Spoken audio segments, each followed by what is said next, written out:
Hello नमस्कार, जय हिंद। स्वागत है आप सबको एम वेद आरबी परिवार में। आज इस वीडियो में अक्षांश और देशांतर रेखाओं से बनने वाले सभी महत्वपूर्ण प्रश्नों को डिस्कस करेंगे। तो वीडियो शुरू करने से पहले यदि आप चैनल पर नए हो तो चैनल को जरूर सब्सक्राइब करिएगा और बेल आइकन को प्रेस कर लीजिएगा।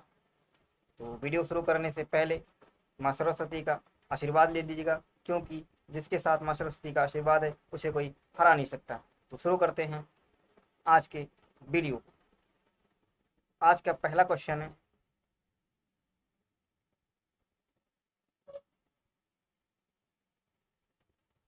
अंतरराष्ट्रीय दिनांक रेखा खींची जाती है प्रशांत महासागर से होकर, एशिया से होकर, अटलांटिक से होकर या अफ्रीका से होकर। कहने का मतलब है अंतरराष्ट्रीय जो तिथि रेखा है वो कहाँ से होकर गुजरती है। यहाँ पे इसका ऑप्शन ए सही हो जाएगा। कहाँ से होकर गुजरती है? यह प्रशांत महासागर से होकर गुजरती है। चलेंगे अगले क्वेश्चन पे। अगला क्वेश्चन है,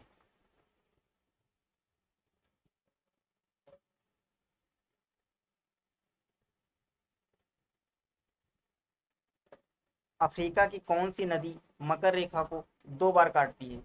चाम्बजी, नाइजर, कांगो या लिम्पोपो। तो कौन सी नदी है जो अफ्रीका की कौन सी नदी है जो मकर रेखा को 2 बार काटती है? तो यहाँ पर ऑप्शन डी सही हो जाएगा। कौन सी नदी? लिम्पोपो नदी। कौन सी? लिम्पोपो नदी। और जो कांगो नदी है ये भूमध्य रेखा को, किसको? ये भूमध्य रेखा को 2 बार काटती है।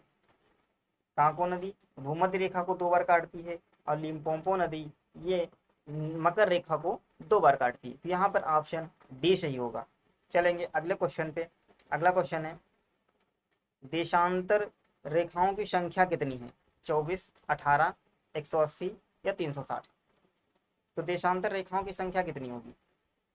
यहाँ पे ऑप्शन डी सही हो जाएगा, 360। देशांतर रेखाओं की संख्या कितनी होती है? 360 होती है। ये हमारी पृथ्वी है। ये ऊपर क्या होगा? उत्तरी ध्रुव, और निचला क्या हो जाएगा? दक्षिणी ध्रुव। उत्तरी ध्रुव और दक्षिणी ध्रुव को जो रेखा मिलाई जाती है इसका क्या नाम होगा? तो इसको हम लोग कहते हैं यामोत्तर रेखा। क्या कहा जाता है? यामोत्तर प्रधान रेखा, यामोत्तर रेखा। और जो ये रेखाएं होती है इन रेखाओं को क्या कहेंगे? यही सारी रेखाएं क्या कहलाती हैं? तो ये कहलाएंगी देशांतर रेखा। क्या कहलाएंगे? देशांतर रेखा। ये देशांतर रेखाएं जो हैं एक समान नहीं होती, इनके बीच की दूरी समान नहीं होती। मतलब प्रत्येक के बीच की दूरी क्या होगी? अलग अलग होगी। इनके बीच की अधिकतम दूरी पूछेगा, इन देशांतर रेखाओं के बीच की अधिकतम दूरी कहाँ पे होगी? तो ये होगी भूमध्य रेखा के पास। कहाँ होती है? भूमध्य रेखा के पास। और कितनी होगी? तो कितनी बताएंगे? 111.32 किलोमीटर। कितनी होगी? 111.32 किलोमीटर। चलेंगे अगले क्वेश्चन पे। अगला क्वेश्चन है, विषुवत रेखा के समांतर कल्पित रेखाएं क्या कहलाती हैं? तो विषुवत रेखा कौन सी होगी? विषुवत रेखा की कल्पित। तो यहाँ पे ऑप्शन कौन सा सही हो जाएगा? ए सही हो जाएगा। कौन सा? ए। विषुवत रेखा के कल्पित समांतर कल्पित रेखाएं कौन सी होंगी? तो अक्षांश रेखाएं हो जाएंगी। देख लीजिएगा, ये हमारी पृथ्वी, ये हमारी जो रेखा कहलाएगी इसका क्या नाम होगा? ये रेखा कहलाती है भूमध्य रेखा। क्या कहलाएगी? भूमध्य रेखा। इसी का दूसरा नाम होता है विषुवत रेखा। कौन सी? विषुवत रेखा। इसको भूमध्य रेखा कहते हैं, यह विषुवत रेखा। और इसके ऊपर ये जो रेखाएं हैं नीचे, ये रेखाएं क्या कहलाती हैं? तो ये कहलाती हैं अक्षांश रेखा। क्या कहलाती हैं? अक्षांश रेखाएं। अक्षांश रेखाओं की संख्या कितनी होती है?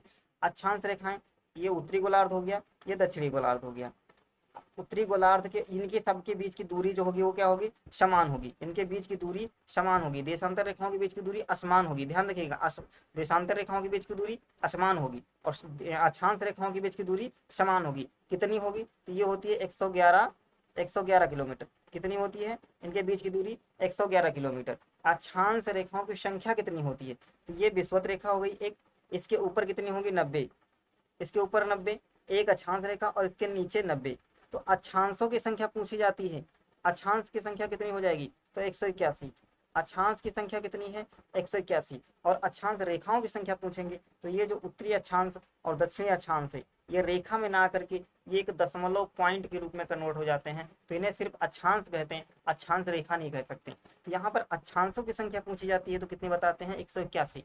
और यदि अक्षांश की संख्या पूछी जाती है तो इसमें से 2 माइनस कर दिया जाता है, यानी कितनी हो जाएगी, 179। कितनी हो जाती है, 179। तो विषुवत रेखा के समांतर कल्पित रेखा क्या कहलाती है, तो यहाँ पे ऑप्शन ए सही हो जाता है, अक्षांश रेखा। क्या कहलाती है, अक्षांश रेखा। अगले क्वेश्चन पे चलेंगे। अगला क्वेश्चन क्या कहता है कि पृथ्वी के उत्तरी ध्रुव एवं दक्षिणी ध्रुव को मिलाने वाली रेखा क्या कहलाती है।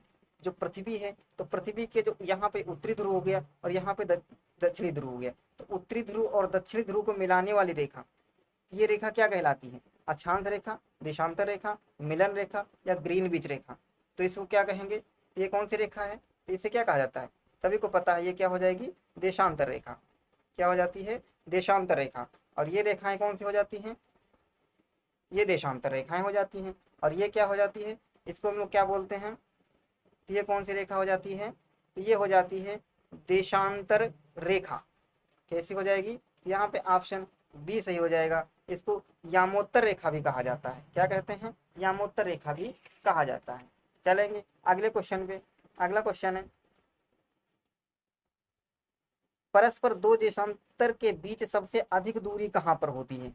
अभी मैंने बताया था कि परस्पर देशांतर के बीच सबसे अधिक दूरी कहाँ पे होगी, देशांतर रेखाओं के बीच की दूरी समान नहीं होती, यानी असमान होती है। उनके बीच की सबसे अधिकतम दूरी कहाँ पे होती है, तो यहाँ पे ऑप्शन सी सही हो जाएगा, विषुवत रेखा पे। कहाँ होती है, विषुवत रेखा पे।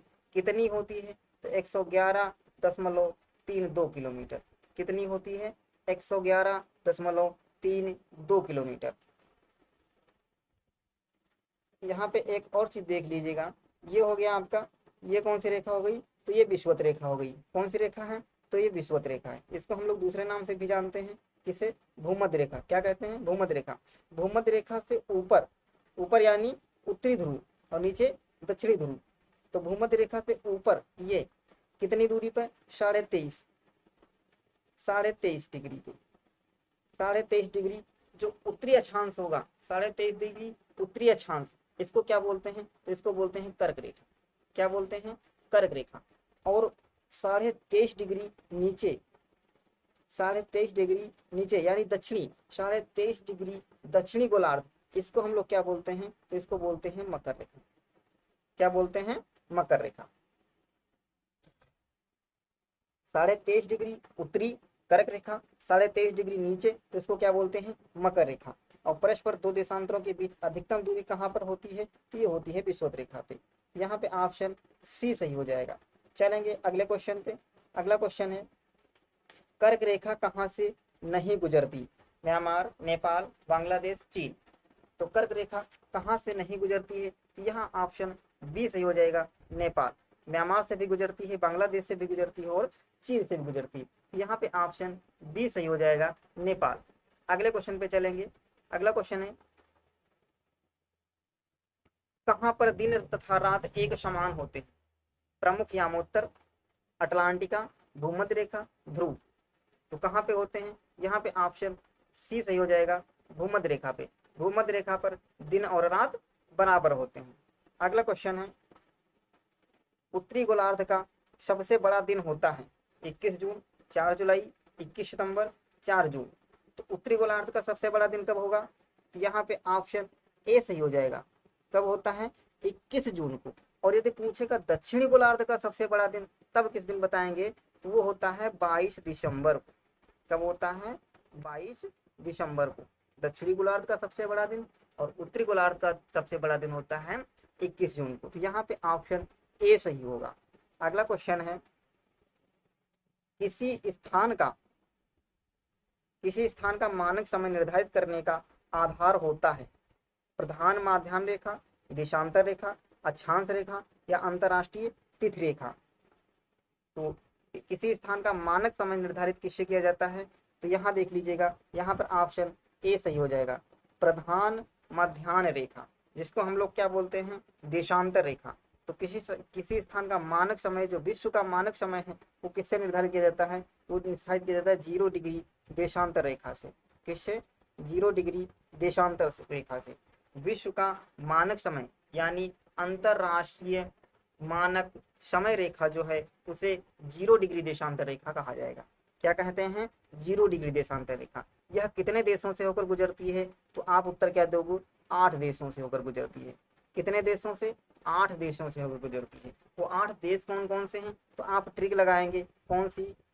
गेट में बीएसएफ, गेट में बीएसएफ। तो जी से क्या हो जाएगा? जी से एक देश पड़ता है घाना। कौन सा देश है? घाना। ए से कौन सा हो जाएगा? अल्जीरिया। कौन सा हो जाएगा? अल्जीरिया। और टी से क्या हो जाएगा? टी से देश पड़ता है टोंको। कौन सा? टोंको। एम से क्या हो जाएगा? एम से माली। कौन सा देश? माली। ई से कौन सा देश हो जाएगा? तो ई से लिखेंगे इंग्लैंड। कौन सा? इंग्लैंड। ई से इंग्लैंड होगा। बी से कौन सा देश हो जाएगा? तो बी से क्या लिखोगे? ये होता है बर्किना फासो, बर्किना फासो। और एस से क्या हो जाएगा? एस से होगा स्पेन। कौन सा? स्पेन। और एफ से क्या हो जाएगा? ये फ्रांस। एफ से फ्रांस। ये 8 देशों से होकर गुजरती है। विश्व का जो मानक समय रेखा है, अंतर्राष्ट्रीय तिथि रेखा है, वो 8 देशों से होकर गुजरती है। उसकी ट्रिक है गेट में बीएसएफ, जी से घाना, ए से अल्जीरिया, टी से टोको, एम से गेट में एम से माली, ई से इंग्लैंड, बी से बर्किना फासो और एस से स्पेन और ये एफ से फ्रांस। ये 8 देश हैं।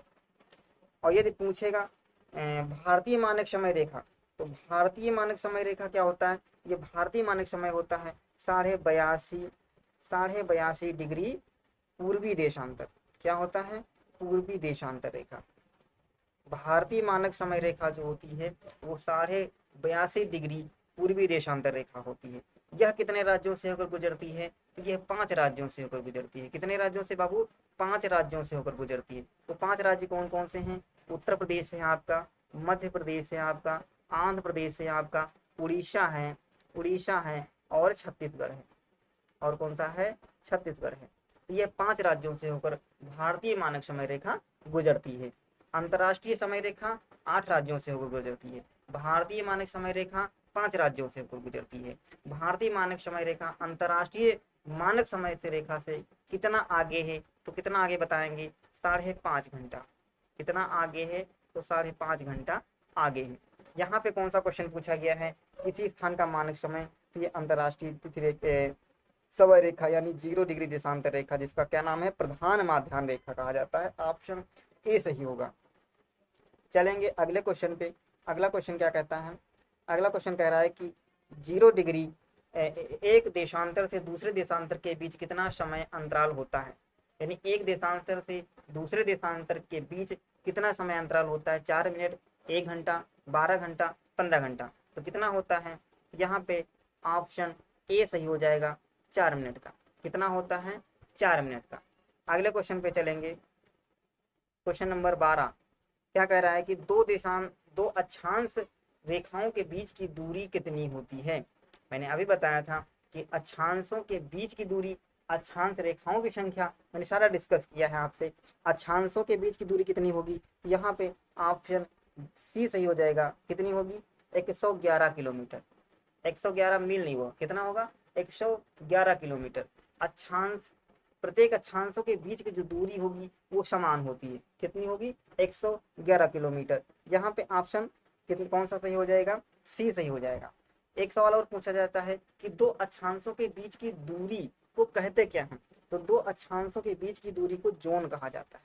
क्या कहा जाता है बाबू? जोन कहा जाता है। और दो अक्षांशों के बीच की दूरी को जोन कहा जाता है। और दो देशांतर रेखाओं के बीच की दूरी को क्या कहते हैं? तो ये कहा जाता है गोरे। क्या कहते हैं? गोरे। दो अक्षांशों के बीच की दूरी को जोन कहा जाता है और जो दो देशांतर रेखाओं के बीच की दूरी को गोरे कहा जाता है। चलेंगे अगले क्वेश्चन पे। क्वेश्चन नंबर 13, निम्न में अंतर्राष्ट्रीय दिनांक रेखा कौन सी है? अंतर्राष्ट्रीय तिथि रेखा, अंतर्राष्ट्रीय दिनांक रेखा, यह कौन सी होगी? तो अंतर्राष्ट्रीय तिथि रेखा हो या अंतर्राष्ट्रीय दिनांक रेखा, ये कौन सी होगी? तो ये होती है 180 डिग्री देशांतर रेखा को।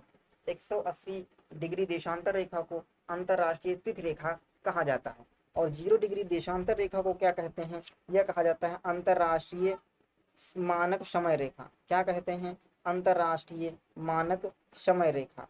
और अंतर्राष्ट्रीय दिनांक रेखा 180 डिग्री देशांतर। इसका निर्धारण कब किया गया था? तो इसका निर्धारण किया गया था 1884 ईस्वी में।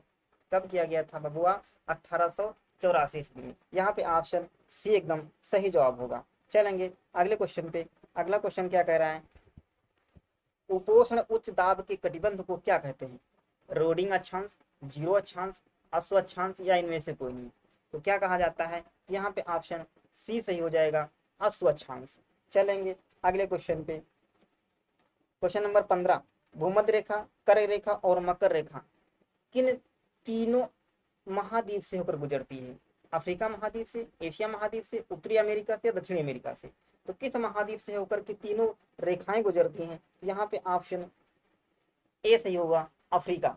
अफ्रीका महाद्वीप से तीनों रेखाएं होकर गुजरती हैं, भूमध्य रेखा, कर्क रेखा और मकर रेखा। तो यहाँ पे ऑप्शन ए सही होगा। अगला क्वेश्चन है, कौन सा एक जल डमरू मध्य अंतर्राष्ट्रीय तिथि रेखा के सर्वाधिक निकट है? कहने का मतलब है अंतर्राष्ट्रीय तिथि रेखा किस जल मध्य डमरू से होकर गुजरती है? तो यहाँ पे ऑप्शन बी सही होगा। कौन सी? बेरिंग जल डमरू मंडल। किससे? बेरिंग जल डमरू मध्य, यहाँ से होकर के अंतर्राष्ट्रीय तिथि रेखा गुजरती है। यहाँ पे ऑप्शन बी एकदम सही जवाब होगा। अगले क्वेश्चन पे चलेंगे। अगला क्वेश्चन है, पृथ्वी के 1 घंटे में कितने देशांतर घूम जाती है? पृथ्वी 1 घंटे में कितने देशांतर घूम जाती है? यहाँ पे देखिएगा 1 डिग्री बराबर क्या होगा? 4 मिनट। 1 डिग्री बराबर 4 मिनट। तो 1 घंटे में कितना घूमेगी? यहाँ पे आपको ऑप्शन बी से होगा 15 डिग्री। कितना घूम जाएगी? 15 डिग्री। चलेंगे अगले क्वेश्चन पे। दक्षिणी ध्रुव का अक्षांश है, दक्षिणी ध्रुव का अक्षांश है, ये आप क्या हो गया? उत्तरी ध्रुव, और ये हो गया दक्षिणी ध्रुव। ये क्या हो, कौन सी रेखा हो गई? ये रेखा हो गई विषुवत रेखा। कौन सी? विषुवत रेखा। और ये क्या हो गए? ये अक्षांश रेखाएं हो गई। ये कौन सी रेखाएं हैं? अक्षांश रेखाएं। तो उत्तरी गोलार्ध पे कितनी होती हैं? उत्तरी गोलार्ध पे 90 होंगी। और दक्षिणी गोलार्ध पे कितनी होंगी? तो दक्षिणी गोलार्ध पर भी 90 होगी। उत्तरी गोलार्ध पे भी 90, दक्षिणी गोलार्ध पे भी 90, और एक विषुवत रेखा। एक कौन सी होगी? विषुवत रेखा। तो यहाँ पे पूछा गया है दक्षिणी ध्रुव पर अक्षांशों की संख्या कितनी होगी? तो ऑप्शन सी सही हो जाएगा, 90 डिग्री। कितनी होगी? 90 डिग्री। चाहे वो दक्षिणी ध्रुव पूछे या उत्तरी ध्रुव पूछे, दोनों जगह 90 डिग्री होगा। चलेंगे अगले क्वेश्चन पे। अगला क्वेश्चन पूछा जा रहा है कि भारतीय मानक समय रेखा किस राज्य से होकर नहीं गुजरती? तो भारतीय मानक समय रेखा किन राज्य से होकर नहीं गुजरती है? यहाँ पे ऑप्शन कौन सा सही होगा? यहाँ पे ऑप्शन सी सही होगा, मिजोरम से। कहाँ से होकर नहीं गुजरती है? मिजोरम से। भारतीय मानक समय रेखा कौन सी होगी? ये होती है 82.5 डिग्री पूर्वी देशांतर। पूर्वी देशांतर 82.5 डिग्री पूर्वी देशांतर। भारतीय मानक समय रेखा अंतर्राष्ट्रीय मानक समय रेखा से कितना आगे है? तो उत्तर क्या दोगे? 5.5 घंटा। कितना आगे है? उत्तर क्या दोगे? 5.5 घंटा। भारतीय मानक समय रेखा किन राज्यों से होकर गुजरती है? तो क्या जवाब दोगे? 5 राज्यों से। कितने राज्यों से होकर गुजरती है? 5 राज्यों से। पूछोगे वो 5 राज्य कौन कौन से हैं? तो आप बताओगे उत्तर प्रदेश है, आंध्र प्रदेश है, मध्य प्रदेश है, उड़ीसा है, उड़ीसा और छत्तीसगढ़। और कौन सा है? छत्तीसगढ़। ये 5 राज्यों से होकर गुजरती है। तो उत्तर प्रदेश से भी गुजरती है, आंध्र प्रदेश से गुजरती है और उड़ीसा से गुजरती है। तो यहाँ पे ऑप्शन सी सही हो जाएगा, मिजोरम। मिजोरम से नहीं गुजरती है। चलेंगे अगले क्वेश्चन पे। अगला क्वेश्चन क्या कह रहा है? कह रहा है कि अंतर्राष्ट्रीय तिथि रेखा का निर्धारण कब किया गया था? 1984, 1784, 1884 या 1986? तो अंतर्राष्ट्रीय तिथि रेखा का निर्धारण कब किया गया था? तो यह किया गया था 1884 ईस्वी में। यानी ऑप्शन सी एकदम सही जवाब होगा। अंतर्राष्ट्रीय तिथि रेखा का निर्धारण 1884 ईस्वी में किया गया था। अंतर्राष्ट्रीय तिथि रेखा कौन सी होगी? तो 180 180 डिग्री देशांतर रेखा को क्या कहेंगे, इसको कहेंगे अंतरराष्ट्रीय तिथि रेखा। चलेंगे अगले क्वेश्चन पे, कहाँ पे थे, हाँ अगला क्वेश्चन क्या कह रहा है, अक्षांश रेखाओं की संख्या कितनी है, क्या पूछा गया है, अक्षांश रेखाओं की संख्या कितनी है, 179, 180, 90 या 105। तो अक्षांश रेखाओं की संख्या पूछी गई है, अक्षांशों की संख्या पूछेगी तो कितना बताएंगे, 181। अक्षांशों की संख्या कितनी है, 181। ये पूछा जा रहा है अक्षांश रेखाओं की संख्या, तो यहाँ से अक्षांश रेखाओं की संख्या कितनी हो जाएगी, 179। कितनी होती है, 179, यानी ऑप्शन ए सही हो जाएगा। कौन सा, ऑप्शन ए सही हो जाएगा, अक्षांश रेखाओं की संख्या 179 होगी। चलेंगे अगले क्वेश्चन पे, अगला क्वेश्चन क्या कहता है कि दो अक्षांशों के बीच को क्या कहते हैं, दो अक्षांशों के बीच को क्या कहेंगे, अभी मैंने बताया था क्या कहा जाता है, जोन, क्या कहते हैं, जोन। और दो देशांतरों के बीच की दूरी को क्या कहेंगे, तो बोरे, दो देशांतरों के बीच की दूरी को क्या कहते हैं, तो बोरे कहा जाता है। दो अक्षांशों के बीच की दूरी को क्या कहते हैं, जोन कहा जाता है। इनके बीच की दूरी कितनी होती है, तो 111 किलोमीटर, और इसके बीच की दूरी समान नहीं होती है, सबसे अधिकतम कहाँ होती है, विषुवत रेखा पे होती है। कितनी होती है, तो क्या जवाब दोगे, 111.32 किलोमीटर। कितनी होगी, 111.32 किलोमीटर। यहाँ पे ऑप्शन ए सही हो जाएगा। चलेंगे अगले क्वेश्चन। अच्छा यहाँ पे जियाड क्या दे रखा है, जियाड क्या दे रखा है, ये होता है पृथ्वी का आकार, पृथ्वी का आकार, पृथ्वी का आकार कैसा होता है, तो जियाड होता है। पृथ्वी का आकार कैसा होता है, जियाड होता है। अगले क्वेश्चन पे चलेंगे, अगला क्वेश्चन है विश्व का मानक समय रेखा, विश्व का मानक समय रेखा है, मैंने अभी बताया था कि विश्व का मानक समय रेखा, मानक समय रेखा कितना होगा, 0 डिग्री देशांतर होगा, 180 डिग्री देशांतर होगा, 0 डिग्री विषुवत रेखा होगा, या 82 डिग्री देशांतर होगा। कौन सा सही होगा, तो विश्व का मानक समय रेखा है, यहाँ पे ऑप्शन ए सही हो जाएगा। कौन सा, ऑप्शन ए, 0 डिग्री देशांतर रेखा। 0 डिग्री देशांतर रेखा को विश्व का मानक समय रेखा कहा जाता है। 180 डिग्री देशांतर रेखा को क्या कहेंगे, तिथि रेखा। क्या कहा जाता है, अंतरराष्ट्रीय तिथि रेखा, अंतरराष्ट्रीय तिथि रेखा। 0 डिग्री विषुवत रेखा और 82.5 डिग्री जो डिग्री देशांतर होता है, इसको क्या कहा जाता है, ये होता है भारतीय मानक समय रेखा। भारतीय मानक समय रेखा 82.5 डिग्री पूर्वी देशांतर, 82.5 डिग्री पूर्वी देशांतर को भारतीय मानक समय रेखा कहा जाता है। 180 डिग्री देशांतर रेखा, इसको कहेंगे तिथि रेखा, और 0 डिग्री देशांतर रेखा को क्या कहा जाता है, अंतरराष्ट्रीय मानक समय रेखा। तो यहाँ पे ऑप्शन कौन सा सही हो जाएगा, ऑप्शन ए सही हो जाएगा, विश्व का मानक समय 0 डिग्री देशांतर रेखा होगा। चलेंगे अगले क्वेश्चन पे। तो आज के लिए बस इतना। कैसा लगा, कैसा लगा आज का सेशन, कमेंट बॉक्स में जरूर बताइएगा। क्वेश्चन का लेवल कैसा था, कमेंट बॉक्स में जरूर बताइएगा। और हाँ, यदि चैनल पर नए हो तो चैनल को जरूर सब्सक्राइब करिएगा और बेल आइकन को प्रेस कर लीजिएगा। मिलते हैं अगले वीडियो में, तब तक के लिए जय हिंद।